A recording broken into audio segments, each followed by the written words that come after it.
There's a kind of pain that doesn't leave marks. It doesn't announce itself loudly. It doesn't arrive all at once. It settles in quietly, through repetition, through doubt, through the slow reshaping of how you see yourself. And sometimes the most damaging voice in your life isn't a stranger's. It's the one you trusted enough to build a life with. This is a story about what happens when love becomes conditional, when encouragement turns into comparison, and when a woman has to decide whether staying costs her more than leaving ever could.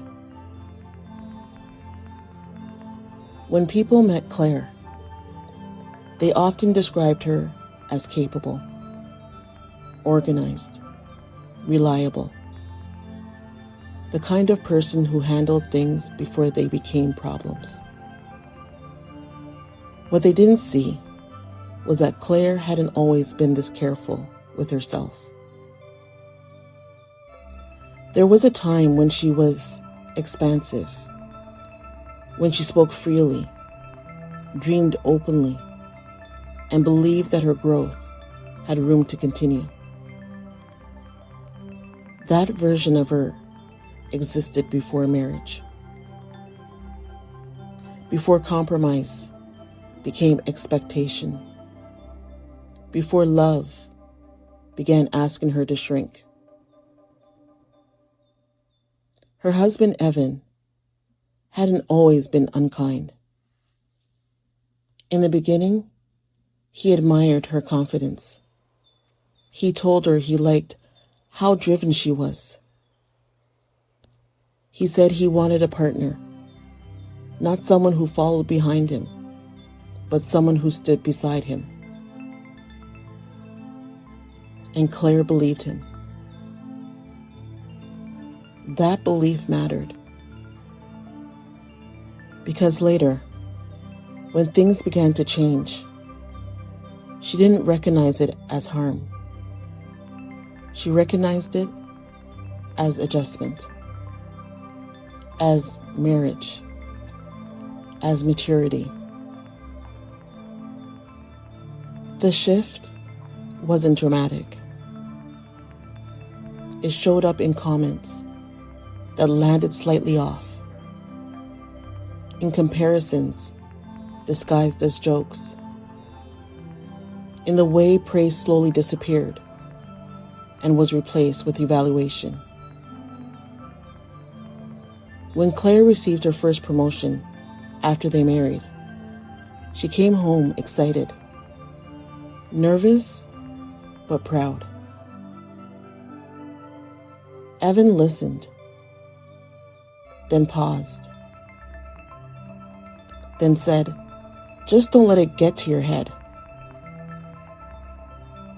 She laughed it off, but something in her chest tightened. As the years went on, that tightening became familiar. Every achievement was met with caution. Every ambition came with a reminder. Every success seemed to require justification. "You're good at what you do," he'd say, "but you're not as smart as you think. Let's be realistic. You don't want to burn yourself out chasing things that aren't meant for you." Claire began to filtering herself, editing her excitement before it reached her mouth, softening her accomplishments so they didn't feel threatening. When the children came, the balance shifted further. Evan framed it as necessity, as logic, as responsibility. It just makes sense for you to slow down right now. My career is at a critical point. You can always go back later. So she paused her plans, then delayed them, then stopped naming them altogether. At home, the criticism continued. Subtle, steady, consistent. Nothing Claire did was quite right. Nothing she gave was quite enough. If the house was clean, she'd missed something. If dinner was ready, it wasn't what he'd hoped for.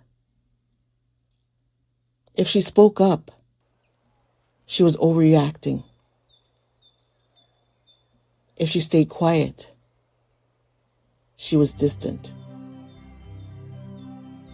Over time, she began apologizing before being accused, explaining before being questioned, anticipating disappointment before it arrived. And slowly, without realizing it, Claire stopped trusting herself. She stopped believing her instincts, stopped recognizing her own intelligence, stopped remembering that the woman she used to be hadn't always felt this small. The hardest part wasn't the words Evan said. It was the way they reshaped her inner voice. She began thinking in his tone, judging herself before anyone else could, questioning her worth before daring to claim it. She told herself this was marriage, that commitment required sacrifice, that everyone gave something up. But deep down, there was a growing awareness she couldn't quiet anymore. This wasn't sacrifice. This was closure. The breaking point didn't come from a single argument. It came from accumulation. From the realization that no matter how much she adjusted, it would never be enough. Because his sense of power depended on her doubt. Because her confidence felt like something he needed to manage, not celebrate. One evening, after another conversation that left her feeling invisible in her own home, Claire sat alone and tried to remember the last time she felt like herself. Not useful, not accommodating, not agreeable. Just herself. And she couldn't.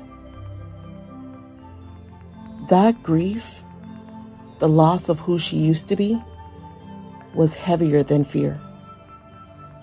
Heavier than guilt. Heavier than the uncertainty of starting over.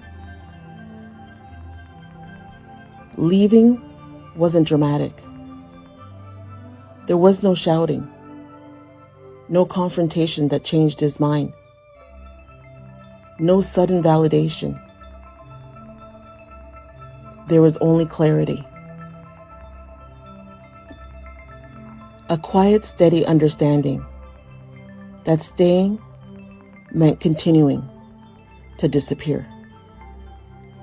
And leaving, however painful, meant at least having a chance to return to herself.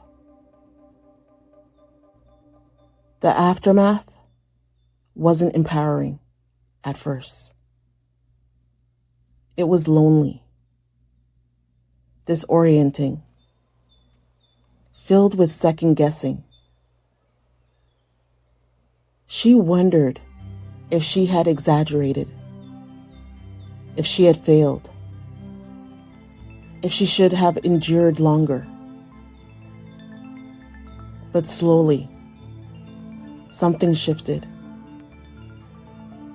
Her thoughts began to sound like her own again.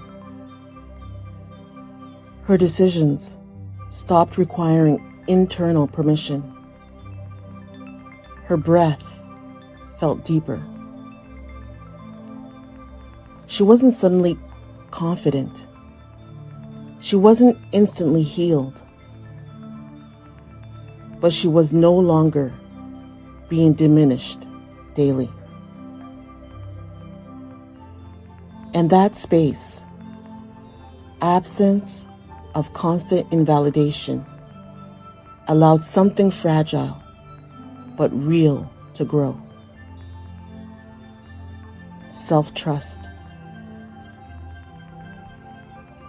Claire learned that love should not feel like something you have to earn by disappearing.